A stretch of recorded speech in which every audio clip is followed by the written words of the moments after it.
நமச்சிவாயம். ஆடி மாதம் உலகம் முழுவதும் வாழக்கூடிய நெக்ஸ்ட் ஜென் நேயர்கள் அனைவருக்கும் தாம்பரம் வாராகி ஈசனேசன் சுவாமியுடைய நல்லாசிகள், வாழ்த்துக்கள். ஜெயவராகி. ஆடி மாதம் இருக்கிறதுலே ஒரு நல்ல மனசுக்கு ஒரு மகிழ்ச்சியா ஒரு நல்லது நடக்கக்கூடிய மாசங்கள்லாம் ஒரு 3 மாசத்தை நம்ம சொல்லலாம். ஒரு தை மாதம், ஒரு ஆவணி மாதம், அதுக்கப்புறம் சொன்னால் இந்த ஆடி மாதம். ஏன்னா இந்த தையும் ஆடியும் உத்தராயணம் தட்சிணாயனம் சூரியனை அடிப்படையாக கொண்டது, ஆவணி சந்திரனை அடிப்படையாக கொண்டது. அப்போ உலகம் முழுவதும் இருக்கக்கூடிய அன்பு பக்தர்களே பலரும், குறிப்பாக வெளிநாடுகளில் இருக்கக்கூடியவங்க, வெளிநாடுகளில் வசிக்கக்கூடியவர்கள் நிறைய துன்பங்கள், திடீர் இழப்புகள், அதாவது வாழ்க்கையே டோட்டலாக நல்லா பீஸ்ஃபுல்லாக கலர்ஃபுல்லாக ட்ரீமாக சந்தோஷமாக நிம்மதியாக போயிட்டு இருக்கக்கூடிய வாழ்க்கையை சில நேரங்களில் ஒரு சில விஷயம் டோட்டலாக சேஞ்ச் பண்ணிடும். அப்படியே தடம் மாற்றி விட்டுடும். இந்த ட்ராக்ல போயிட்டு இருந்தவங்கள சம்மந்தமே இல்லாமல் காட்டுக்குள்ளே போகிற மாதிரி ஒரு செஞ்சு விட்டுடும், வழி தெரியாமல் இருக்கும். அப்போ அந்த மாதிரி எல்லாம் வெளிநாடுகளாகட்டும் உள்நாடுகளாகட்டும், குறிப்பாக பெண்கள் பலதரப்பட்ட கஷ்டங்களை அனுபவித்து வருகிறார்கள். ஸோ அந்த மாதிரியான கஷ்டங்களுக்கெல்லாம் விடிவு காலம் பிறக்க போது ஒரு நல்ல செய்தி இருக்கிறது. அப்போ நிச்சயமா பிறக்கக்கூடிய இந்த ஆடி மாதம் உலகம் முழுவதும் வாழக்கூடிய அன்பு பக்தர்களே நிறைய சேஞ்சஸ். கடகத்துல குரு இருக்காரு, குரு கூட சேரக்கூடிய சூரியன் எப்பேற்பட்ட விஷயங்களையும் காரியத்தையும் செய்து முடிக்கக்கூடிய பெரும் ஆற்றல் உங்களுக்கு அது கிடைக்கும். ஒரு ராசியில குருவும் சூரியனும் இணைந்திருந்தால் அதை விட மிகப்பெரிய ஒரு ராஜ யோகம் எதுவுமே கிடையாது. அப்போ இந்த ஆடி மாதம் அந்த குருவும் சூரியனும் இணைகின்ற காரணத்தினால் குறிப்பா அரசு அதிகாரிகள், அரசியல் தலைவர்கள், சினிமா துறையை சார்ந்தவர்கள், மீடியா துறையில ஒர்க் பண்ணக்கூடியவங்க, ஆன்மீக துறையில ஒர்க் பண்ணக்கூடியவங்க,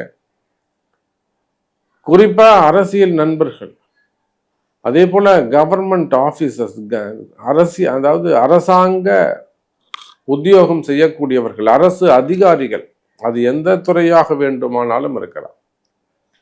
அரசு அதிகாரிகள் இப்ப அரசாங்கம் சார்ந்த டிபெண்டடா ஒரு டெண்டர் பிசினஸா இருக்கலாம், ஒரு டைரக்டாவோ இன்டைரக்டாவோ கவர்மெண்ட்டுக்கு நீங்க ஒரு ஜாப் பண்ணி கொடுக்கலாம், புரியுதுங்களா? ஒரு பேக்கப் ஆஃபீஸா இருக்கலாம் நீங்க.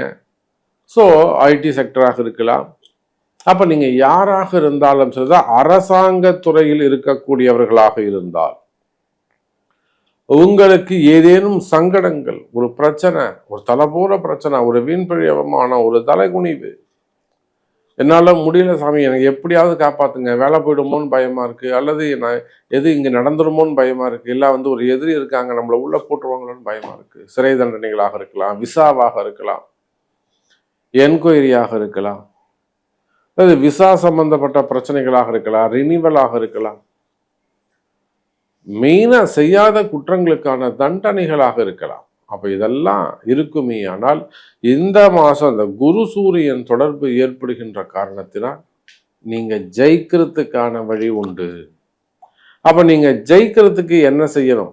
கண்டிப்பா உங்க பிறப்பு ஜாதகம் சொல்லும், ரகசியம் சொல்லும் உங்க பிறப்பு ஜாதகம். அந்த ரகசியத்தை அறிந்து குறிப்பிட்ட அந்த வழிபாடுகளோ ஆலய வழிபாடுகளோ செய்வீர்களே ஆனால் வெற்றி மேல் வெற்றி கட்டும். எதிரியை ஓட விடலாம். மனசே இறங்காதவங்க கூட இறங்கி உங்களுக்கு மனசை நல்ல உதவி செய்யலாம், புரியுதுங்களா? முக்கியமா அப்படி அந்த விளிம்புல கார்னர்ல எண்டில் போய் நிக்கிற சாமி, கொஞ்சம் கை கொடுத்தீங்கன்னா என்னை தூக்கி விட்டீங்கன்னா உள்ள வந்துடுவோம், நான் எப்படியாவது என் குடும்பத்தை காப்பாத்துங்க, எப்படியாவது என் வேலையை காப்பாத்துங்க, எப்படியாவது என் தொழிலை காப்பாத்துங்க, எப்படியாவது என் மனைவியை காப்பாத்துங்க. இந்த மாதிரி கடைசி கஷ்டத்தில் இருக்கக்கூடியவர்களுக்கு கூட இந்த ஆடி மாசம் கை கொடுக்க போகிறது குரு சூரியன் தொடர்பு. அப்போ உங்க ராசிக்கு என்ன செய்யுங்கிறத பார்த்துடலாம், பாருங்க. சிம்ம ராசி. சிம்ம ராசிக்கு இது யோகமான கால நேரம். எங்க போனாலும் எப்படி பார்த்தாலும் சிம்ம ராசிக்கு கஷ்டம்தான். எந்த வேலையும் செய்ய முடியல, எதை எடுத்தாலும் காரிய தடைகள், வீட்டுல சண்டை சச்சரவு, பொண்டாட்டி கூட சண்டை, வீட்டுக்காரர் கூட சண்டை, பிரிஞ்சு இருக்கிறது, அல்ல அம்மா வீட்டுக்கு போய் 10 நாள் இருக்கிறது, அப்புறம் இங்க ஜாயின் பண்ணிக்கிறது, பசங்களை பேசாம இருக்கிறது, பசங்க வீட்டை விட்டு வெளியில போறது, மெயினா குடும்ப பிரச்சனைகள், அப்புறம் கடன் சுமைகள், ஏமாற்றங்கள், அண்ணன் தம்பிங்களுக்கு ஏதாவது வாங்கி கொடுத்துட்டு அக்கா தங்கைகளுக்கு ஏதாவது செஞ்சு கொடுத்துட்டு அதுல போய் வம்பு வழக்குல போய் மாட்டிக்கிறது, கடன்ல போய் மாட்டிக்கிறது, பிரச்சனையில போய் மாட்டிக்கிறது. அப்ப இதெல்லாம் எப்ப ஏற்படுகிறது, என்ன காரணம்? ஒண்ணு இல்லைங்க, சிம்ம ராசியை பொறுத்தவரையில எல்லா பிரச்சனைக்கு காரணம் சனி பகவான். சனி பகவான் தாங்க எல்லா பிரச்சனைக்கும் காரணம். இல்ல சாமி, எல்லா எல்லா பிரச்சனைக்கும் சனி பகவான் தான் காரணம், அவரு போய் நம்ம குற்றம் சாட்டுறோமே, அவரு போய் நம்ம முத்திர குத்துறோமே. கண்டிப்பா சிம்ம ராசி என்பர்களே, திடீர்னு ஏற்பட்டிருக்கக்கூடிய வீண்பழி அவமானங்கள், தலை குனிவுகள், திடீர்னு ஏற்படக்கூடிய வீண்பழி அவமானங்கள், தலை குனிவுகள் இருக்குமேயானால் அதற்கு காரணம் சனி பகவான். நிச்சயமா வேற வழி கிடையாது. அஷ்டம சனி ஒரு பக்கம். இப்போ சிம்ம ராசியில பாத்தீங்கன்னா நிறைய இந்த கணவன் மனைவி பிரிவு, காதலர்கள் பிரிவு, நண்பர்கள் பிரிவு, யாரெல்லாம் அப்படியே ஒத்துமையா பிணக்கமா ரொம்ப பாசமா இருந்தாங்களோ அந்த பந்தங்கள் எல்லாம் பிரிந்திருக்கும். யார் மேல நீங்க ரொம்ப அன்பு செலுத்தி இருப்பீர்களோ அவங்க எல்லாம் உங்களை விட்டு விலகி போயிருப்பாங்க. அது மாமனார் மாமியாராக இருக்கலாம், நாத்தனாராக இருக்கலாம், கொழுந்தாரா இருக்கலாம், வீட்டுக்காரா இருக்கலாம், மனைவியா இருக்கலாம், காதலர்களாக இருக்கலாம், அல்லது நீங்க எந்த பதவியை நேசித்தீர்களோ, எந்த ஒரு கட்சியாக இருக்கலாம், பார்ட்டியாக இருக்கலாம், அல்லது உங்க பதவியாக இருக்கலாம், புரியுதா, உங்க ட்ரெஸ்ஸா இருக்கலாம், வீடா இருக்கலாம், காரா இருக்கலாம், எதை நீங்க அதிகமா நேசித்தீர்களோ அதை உங்களை மிஸ் பண்ணிட்டு போய்ங்க. ஒரு ஏக்கம் இருக்கும், ஒரு கஷ்டம் இருக்கும், வாழ்க்கையில ஒரு கண்ணீர் இருக்கும், வெளியில காமிச்சிக்க மாட்டீங்க. சில இடங்களை சொல்லுவாங்க, தம்பிங்களே எப்படி பண்ணிட்டாங்க சார். நான் தான் சார் அந்த தம்பிங்களுக்கு எல்லாமே செஞ்சு கொடுத்தேன், எல்லாமே நான் தான் சார் செஞ்சு கொடுத்தேன்.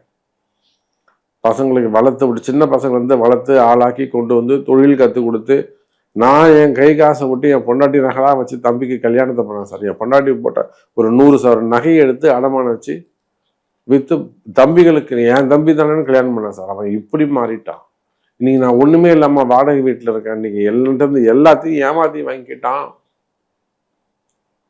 அப்ப இதை போல ஒவ்வொரு சிம்ம ராசி அன்பர்களும் ஒவ்வொரு கதை இருக்கும், ஒவ்வொரு ஸ்டோரி இருக்கும்.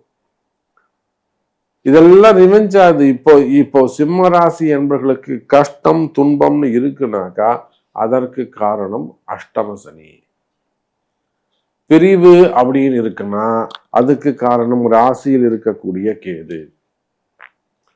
கடன் சுமைகள், கடன் பிரச்சனைகள், வீண்பழி அவமானங்கள், தலைகுனிவு, சிறை தண்டனைகள், வம்பு வழக்கு, கோர்ட்டு கேஸு, இதெல்லாம் இருக்கு. இடப்பிரச்சனைகள், சொத்து பிரச்சனைகள், டாக்குமெண்ட் ப்ராப்ளம், ஏமாற்றம், இதுலலாம் பணங்காசு கொடுத்து ஏமாறுறது, கடனை வாங்கி ஏமாறுறது, இந்த பிரச்சனை எல்லாம் இருக்குனாக்கா அதுக்கு காரணம் 7ல இருக்கக்கூடிய ராகு.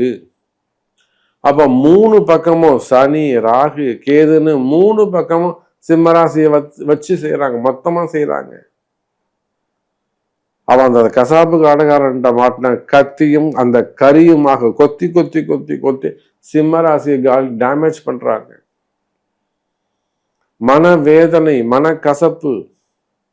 அப்போ இவ்வளவு கஷ்டத்தில் இருக்கக்கூடிய சிம்ம ராசி அன்பர்களே, அப்ப உங்க வீட்டுல ஒரு சிம்ம ராசி இருக்குன்னா இவ்வளவு கஷ்டத்துல இருக்குன்னு அர்த்தம்.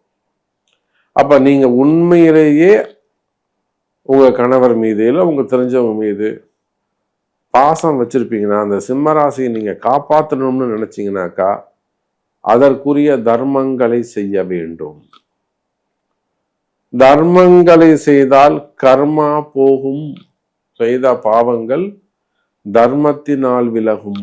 இதைத்தான் நான் ஆரம்பத்துல இருந்து சொல்றேன். அப்போ சிம்ம ராசி என்பர்களே, தர்மம் தலை காக்கும்.